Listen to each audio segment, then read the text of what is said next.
Le livre de Job, chapitre 41. Nul n'est assez hardi pour l'exciter. Qui donc me résisterait en face? De qui suis-je le débiteur? Je le paierai. Sous le ciel, tout m'appartient.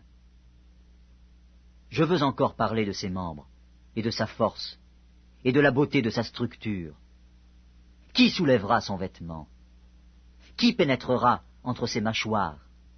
Qui ouvrira les portes de sa gueule? Autour de ses dents habite la terreur.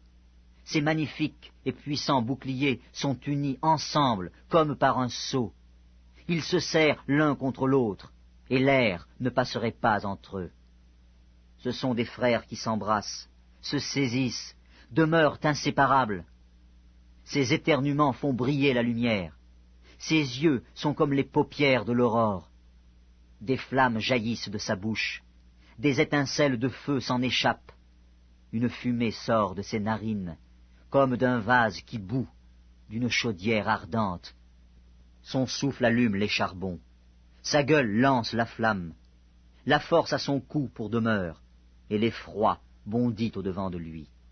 Ses parties charnues tiennent ensemble, fondues sur lui, inébranlables. Son cœur est dur comme la pierre, dur comme la meule inférieure. Quand il se lève, les plus vaillants ont peur, et l'épouvante les fait fuir. C'est en vain qu'on l'attaque avec l'épée. La lance, le javelot, la cuirasse ne servent à rien.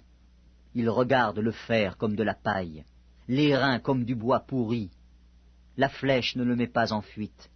Les pierres de la fronde sont pour lui du chaume. Il ne voit dans la massue qu'un brin de paille. Il rit au sifflement des dards. Sous son ventre sont des pointes aiguës. On dirait une herse qu'il étend sur le limon.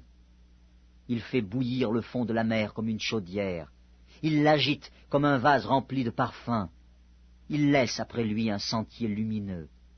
L'abîme prend la chevelure d'un vieillard. Sur la terre, nul n'est son maître. Il a été créé pour ne rien craindre. Il regarde avec dédain tout ce qui est élevé. Il est le roi des plus fiers animaux.